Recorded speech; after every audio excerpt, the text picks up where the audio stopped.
అందరికీ నమస్కారం. మొదటిసారిగా నేను తెలంగాణ బ్రాహ్మణ సంక్షేమ పరిషత్ చైర్మన్ అయిన తర్వాత సెకండ్ మీడియా సమావేశం ఒకటి ఫస్ట్ ప్రెస్ క్లబ్లో పెట్టాము. అయోధ్య రామాలయంలో జరిగిన దొంగతనం మీద అక్కడ ప్రెస్ క్లబ్లో పెట్టడం జరిగింది. అందరూ బ్రాహ్మణ సంఘాల నాయకులతో పాటు ఇవాళ మీడియా మిత్రులందరినీ కలవడానికి ముఖ్య రీజన్ ఏంటంటే 4 విషయాలు. మొదటిది, తెలంగాణ బ్రాహ్మణ సంక్షేమ పరిషత్ చైర్మన్గా ఈ రాష్ట్రంలో ఉన్న బ్రాహ్మణులందరికీ నా విన్నపం, అందరూ ఇందిరమ్మ ఇళ్ళకి అప్లై చేసుకోండి. ఒక కాపీ తెలంగాణ బ్రాహ్మణ పరిషత్ కూడా పంపిస్తే నేను ఆ కన్సర్న్ మినిస్ట్రీలో ఫాలోఅప్ చేస్తాను. అదేవిధంగా హైదరాబాద్లో ఆగస్టు 10 దాకా అప్లై చేసుకునే అవకాశం ఉంది. 60 లక్షల రూపాయల వర్త్ ఉండే భూమిలో 11 లక్షలు పెట్టి గవర్నమెంట్ కన్స్ట్రక్షన్ చేసిస్తుంది. మీకు 60 లక్షలకి మీరు పెట్టాల్సింది 6 లక్షలు, అది కూడా 4 ఇన్స్టాల్మెంట్స్లో పెట్టాలి. 10,000 మీరు అప్లై చేసుకోవడానికి 10,000 రూపాయలు కట్టాలి. ఒకవేళ లాటరీ సిస్టంలో మీకు రాకపోతే 10,000 వెనక్కి ఇవ్వటం జరుగుతుంది. సో బ్రాహ్మణులందరూ కూడా, హైదరాబాద్లో ఉన్న బ్రాహ్మణులందరూ కూడా ఈ యొక్క అవకాశాన్ని మనకి గౌరవ ముఖ్యమంత్రి రేవంత్ రెడ్డి గారు, పొంగులేటి శ్రీనివాస్ రెడ్డి గారు కల్పించారు. 1,00,000 ఇల్లు హైదరాబాద్లోనే జిహెచ్ఎంసీ ఏరియాలో 1,00,000 ఇల్లు కట్టే ప్రపోజల్ వారు పెట్టడం జరిగింది. ముందుగా వారికి ధన్యవాదాలు తెలియజేస్తూ బ్రాహ్మణులందరూ కూడా ఈ అవకాశాన్ని సద్వినియోగం చేసుకోవాలని మీ ద్వారా మొత్తం బ్రాహ్మణ్యానికి నేను విన్నవించుకుంటున్నాను. అదేవిధంగా రెండవది,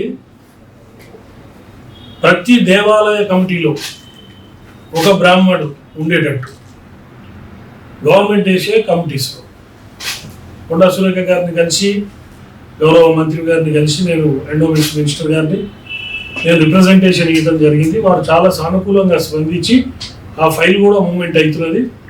దాదాపు 250 నుంచి 300 టెంపుల్స్ కమిటీలు తొందరలో వేయబోతున్నారో ఆ లోపలనే జీవో వస్తే బ్రాహ్మణులందరూ కూడా అక్కడ ఉన్న నాయకత్వాన్ని బట్టి బ్రాహ్మణులందరూ గుడి కమిటీల్లో కూడా వచ్చే అవకాశం ఉంది. ఇది రెండోది. ఇది ఆల్రెడీ ఆంధ్రప్రదేశ్లో సాగుతున్నది. ఆంధ్రప్రదేశ్లో ఈ కార్యక్రమం నడుస్తున్నది ఆల్రెడీ.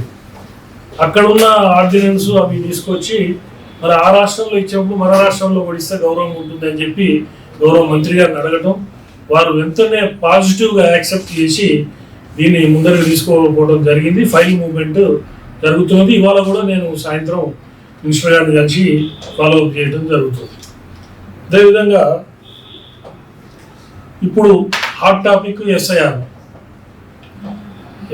మీద కూడా రాష్ట్ర వ్యాప్తంగా చూస్తే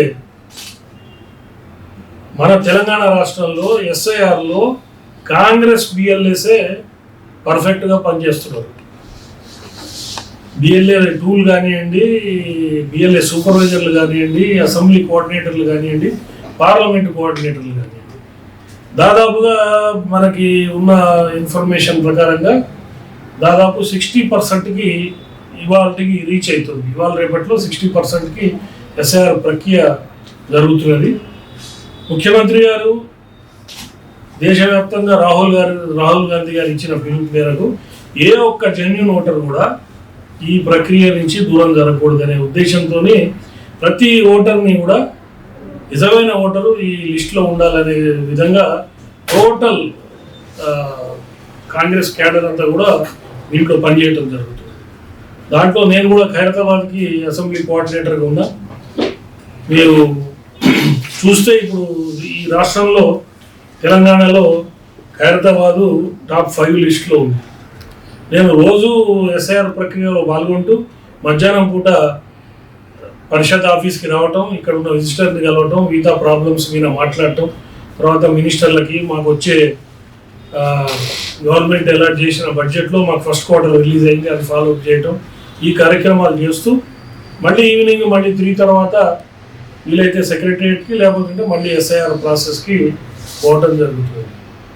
ఒకటి ఇందిరమ్మ ఇళ్ళు, రెండవది దేవాలయాల్లో ప్రతి కమిటీలో ఒక బ్రాహ్మణుడు ఉండటం, ఎస్ఐఆర్ ప్రాసెస్, ఇవన్నీ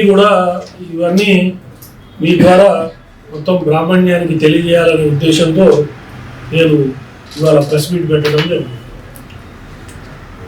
గౌరవ ముఖ్యమంత్రి గారు శ్రీధరబాబు గారు స్పెషల్గా నన్ను ఈ చైర్మన్గా కూర్చోబెట్టడానికి ముఖ్య ఉద్దేశం బ్రాహ్మణ సంక్షేమం. బ్రాహ్మణులకి ఏదైతే బడ్జెట్ మనం పెట్టామో ఆ బడ్జెట్ సంక్షేమ ఫలాలు గ్రౌండ్ లెవెల్కి ఎక్కడ కూడా చిన్న మిస్అప్రాప్రియేషన్ లేకుండా పంపించడానికి నన్ను ఇక్కడ కూర్చోబెట్టారు. ఆ ప్రక్రియ భాగంగా చాలా స్మూత్గా రన్ అవుతున్నది. ఇంకొకటి మెయిన్గా ఇప్పుడు ముఖ్యమంత్రి గారు ఒక కమిటీ కాన్స్టిట్యూట్ చేశారు, తెలంగాణ ఉద్యమకారులు.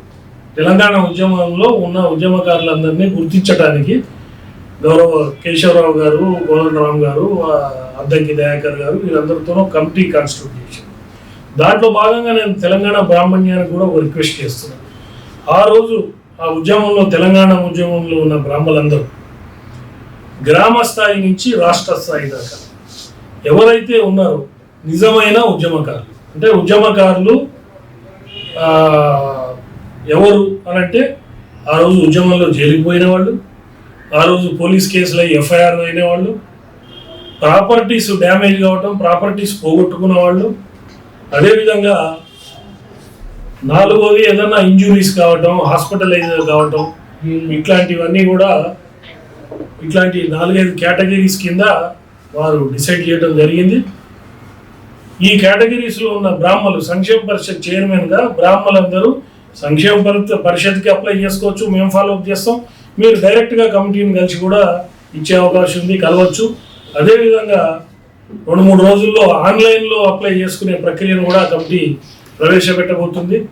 చాలామంది ఇక్కడికి రాలేని వారు ఆన్లైన్లో కూడా అప్లై చేసుకొని ఆ ఉద్యమకారులు, నిజమైన ఉద్యమకారులు ఎవరు మిస్ కాకుండా దాంట్లో భాగస్వామిగా కావాలి. పరిషత్ ద్వారా మేము ఏం చేయాలనేది మీరు డేటా పంపిస్తే, విత్ ప్రూఫ్స్ డేటా పంపిస్తే మేము కూడా ఇక్కడి నుంచి పరిశీలి చేస్తాం.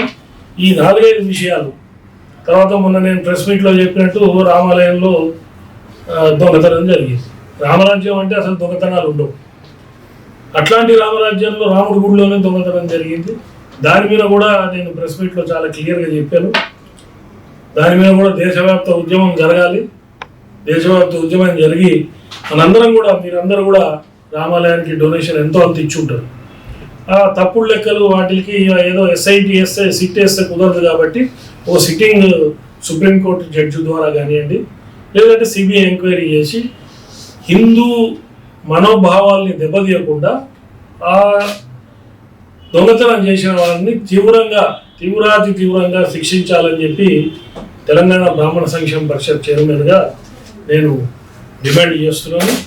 అదేవిధంగా ఇప్పుడు చెప్పిన అన్ని యాక్టివిటీల్లో కూడా నేను అందరికీ తెలంగాణలో ఉన్న బ్రాహ్మణ్యానికి అంతా నా రిక్వెస్ట్, ఈ గవర్నమెంట్ ఇచ్చే స్కీమ్స్లో ముఖ్యమంత్రి గారు కానివ్వండి, శ్రీధర్బాబు గారు కానివ్వండి, ఎండోమెంట్స్ మినిస్టర్ గారు కానివ్వండి, పొంగులేటి శ్రీనివాసరెడ్డి గారు కానివ్వండి, గ్రామాలంటే ఒక స్పెషల్ గౌరవం, స్పెషల్ అటెన్షన్ కూడా ఇస్తున్నారు. కాబట్టి మీరందరూ తప్పకుండా ఈ కార్యక్రమాల్లో పాల్గొని సంక్షేమ ఫలాలతో పాటు గవర్నమెంట్ స్కీమ్స్లో కూడా భాగస్వామ్యం కావాలని మీడియా ద్వారా టోటల్ తెలంగాణ బ్రాహ్మణ్యానికి రిక్వెస్ట్ చేస్తూ అందరికీ నమస్కారం.